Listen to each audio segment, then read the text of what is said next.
En fait, toute l'aventure artistique, qui est poétique en soi, c'est une recherche d'inconnu.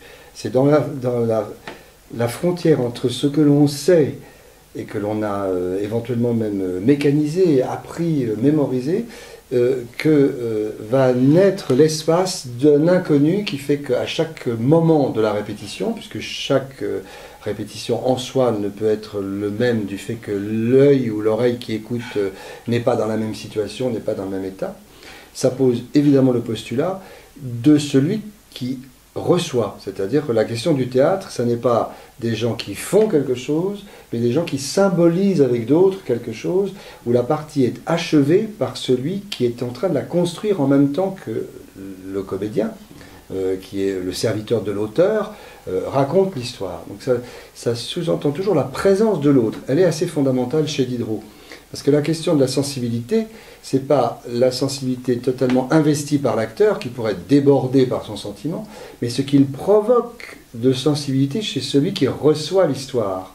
Donc Diderot, sommairement, aurait tendance à dire que l'acteur doit être froid, en fait, techniquement l'interprète d'une partition, de telle sorte que celui qui reçoit l'histoire, lui, puisse être ému, bougé, ému, c'est-à-dire mu, transformé. Voilà.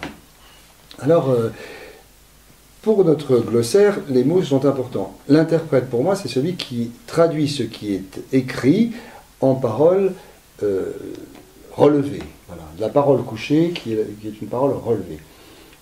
Non pas qui a des idées sur la chose, mais celui qui va être capable d'avoir ce parcours obligé d'un texte qui l'amène à devoir l'interpréter comme un musicien interpréterait une partition, voilà, et serait le plus précis possible.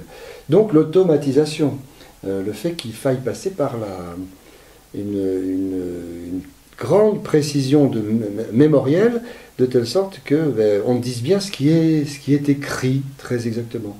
C'est un petit peu comme si la mémorisation consistait à graver dans l'âme même du comédien le texte d'une certaine manière. C'est une rétention, hein, c'est le fait que ça s'inscrit quelque part, notamment dans son cerveau, dans sa mémoire, et qu'il va restituer très précisément des mots qui sont des concepts, qui sont des pensées, qui sont des émotions même, et pour les maîtriser suffisamment, il a besoin d'être le plus technique possible.